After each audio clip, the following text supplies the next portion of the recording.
Hey guys, welcome back to Fantasy Tipped.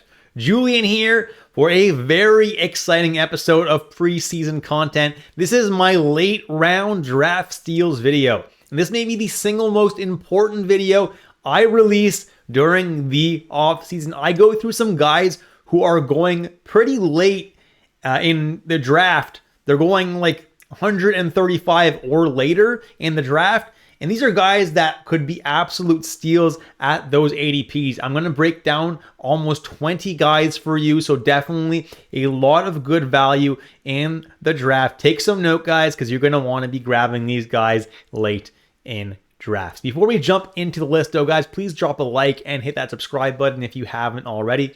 And if you do want to take your support to the next level, please consider hitting that join button on YouTube or on Patreon. On Patreon, you get access to my Patreon exclusive members league. So you get to play fantasy hockey against me on a Yahoo league. So that's going to be a whole lot of fun. And spots are running out really, really fast. First come, first serve. So if you do want to play, definitely consider joining my Patreon. You get other perks like getting my draft rankings and everything like that as well.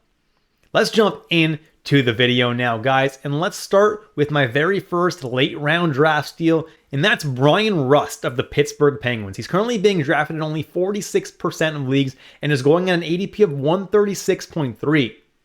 Now, Bryan Rust last year was really solid. He was shooting 3.2 times per game, and if he can keep up that shooting rate, he's going to be a very, very solid fantasy player. If he can stay healthy the whole year, he's a top 75 player, especially if he can keep that shooting rate up. His career average shooting rate is 2.8, so even if he goes back to that, he's going to be pretty good value at this rate. Plus, right wingers are always valuable. Next guy on this list, guys, is Frank Vatrano of the Anaheim Ducks, and last year had an amazing breakout year with 60 points, including 37 goals. Now, while I don't think he's going to score 37 goals again, I do have him projected for 27 goals or so. Now, what makes him really intriguing is last year he was shooting the puck 3.3 times per game. His career average is 2.6, so that was a pretty significant uptick. If he can keep that up, he's definitely going to have quite a bit of value. And I have him projected for 55.5 points, which is pretty good. And I have him ranked as the 60th best player in fantasy. Going at an ADP this late, with a potential top 60 player in fantasy, that is absolutely a must-have draft pick, and he's only being drafted in 50% of leagues right now. The next guy on this list is Pavel Buchnevich, going at an ADP of 155.7. Only being drafted in 45% of leagues currently, Pavel Buchnevich definitely has a really high season every single year. I have him ranked as the 98th best fantasy player, but we all know that he has the potential to finish a lot higher. I think he's a super skilled player with a top 50 upside potentially. Buchnevich is definitely someone who's not a bad pick this late in a draft. The next guy I have on this list is Nazem Kadri of the Calgary Flames, being drafted right now only in 41% of leagues. And it's understandable why. The natural center position, there is a lot of it, right? So wouldn't it make sense to wait till later in your draft when you can get some real steals at their ADPs? In my opinion, that makes a lot of sense. I have Nazem Kadri ranked as the 75th best fantasy player, and he's being drafted at more than double that, at almost 160 overall, which is really, really late, guys. And Kadri is the best player in Calgary. He's definitely going to have a lot of opportunities, top line and top power play in all likelihood. And I just see him continuing to do well like he has over the past few years. And I think he's going to be an absolute steal that late in your drafts. Next guy on this list is Gabriel Vilardi. And yes, I have him ranked in my rankings at 200. But this inclusion on this list is about his upside. He's likely a top line and top power play guy. And yes, he had so many highs and lows last season. He was dreadfully inconsistent. But if he can actually stay healthy this year, which he wasn't able to do the full season last year, and he's able to be a little bit more consistent, you'll look back at this ADP and you're going to laugh because Gabriel Vilardi could have himself a monster season. The next guy is Joey Daccord, going an ADP of 172.6 and is being drafted in only 30% of leagues. Obviously, he had an amazing year last year, guys, and I can't figure out why he's being drafted so late. Yes, Philip Grubauer is still on Seattle, but Joey Daccord played a lot better than him last year. I see Daccord getting at least 2/3 of the starts in Seattle as long as he continues to play the way he did last year. Going this late, this is like last round for some leagues, you know? This is absolutely like crazy late, and he's going undrafted in 70% of leagues. If you need a good, solid starting goalie late in a draft, Joey Daccord is a really solid option. At an ADP of 172.7 and only rostered in 14% of leagues right now, Justin Faulk, I think, is a really good option this year. He's the type of guy to provide a very safe floor with his peripherals night in and night out. So while he may not be the most exciting player, he definitely gives you a nice floor, and his ceiling may be a little bit better than you guys think this year. With Torrey Krug confirmed missing the whole season, Justin Faulk may get some more power play one duties this year. Yes, they may give it to Scott Perunovich, but I can't imagine he's going to be there the whole year. Justin Faulk probably sees some of those top power play duties, which could increase his point output, which could make him even more valuable. This late in the draft, it's a slam dunk defenseman pick. My next late round draft steal is Dustin Wolf, going at an ADP of 173.5 and is only being drafted in 17% of leagues. Well guys, Dustin Wolf is looking to impress this year. He is now going to be the starter since they traded Jacob Markstrom, and yeah, Vladar will still get a decent amount of games, but if Dustin Wolf plays well and consistently plays well, he may get more and more games, and you'll be looking back at this ADP and absolutely laughing because you got him so late in the draft. He's definitely someone who's a little bit higher risk. If you're able to get this guy as your third goalie, that is an amazing, amazing draft that you had. My next guy on this list is Lane Hutson of the Montreal Canadiens, going at an ADP of 177.0 and 14% roster. Now, this one's a little bit more of a shot in the dark, but Lane Hutson is an incredibly talented rookie, and if he really impresses in training camp, he could be giving the top power play duties in Montreal.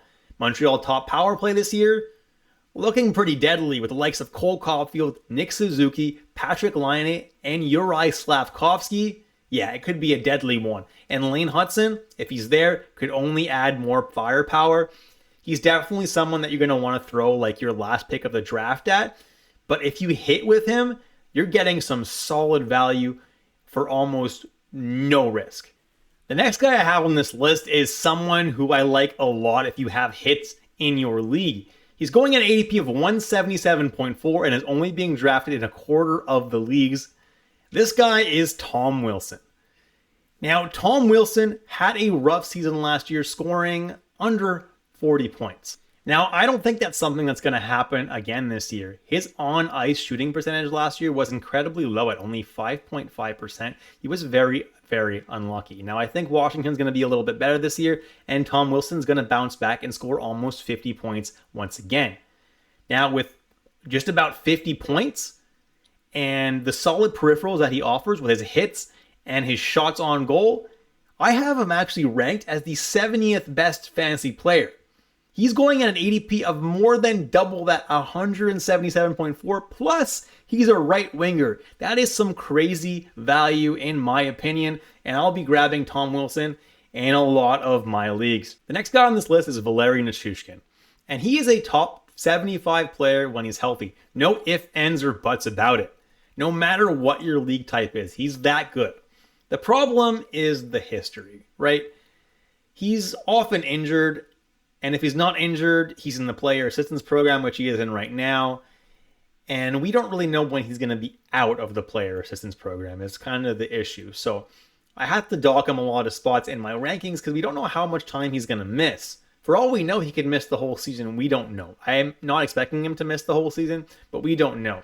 But being drafted at an ADP of 178, which is like the very, very end of your draft, if you're in a league that has quite a few IR spots, you are able to draft Nichushkin and throw him directly onto an IR spot and replace him with somebody else. The upside that this guy has is definitely worth a spot on your IR if you do have quite a few IR spots to spare.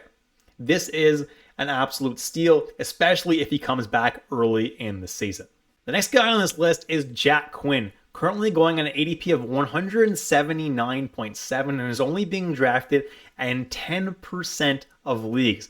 He's another right winger, which is valuable, and I actually have him ranked as the 121st best fantasy player this year. Obviously, that would require a breakout, but I think we see a really solid breakout season from Jack Quinn this year. I think he's really going to impress, and grabbing him this late in your drafts has virtually no risk for the possible rewards that you'll get from him. The next guy on my list is Mikael Granlund, and I have him ranked as the 163rd best fantasy player, but honestly could end up finishing even higher than that now that he actually has some talent to surround him in Macklin Celebrini, Will Smith, and Tyler Toffoli. He's not being drafted in a lot of leagues. He's only being drafted in 13% of leagues and literally doesn't have an ADP, so you can probably easily get him with the last pick of your draft, and I do like that upside a lot, along with the right wing positioning that he has. Considering where you can get him in drafts right now, I think he's going to be an absolute steal.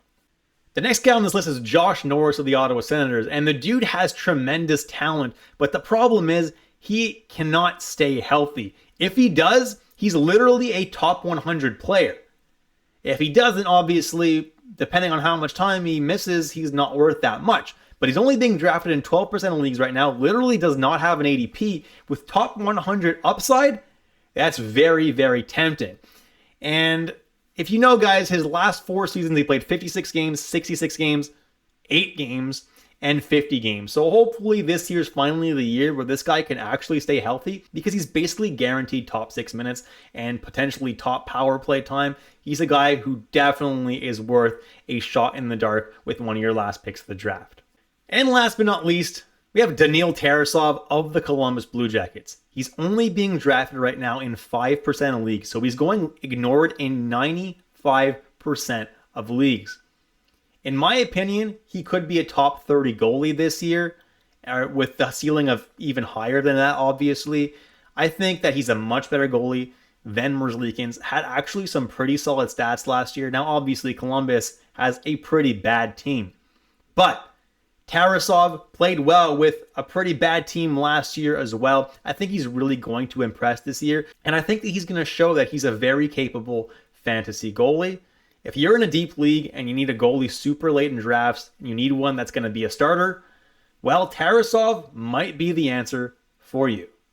And that's it, guys. Thank you so much for watching to the end of the video. If you enjoyed it, please drop a like and hit that subscribe button if you haven't already, and I'll catch you in the next episode of Fantasy Tipped.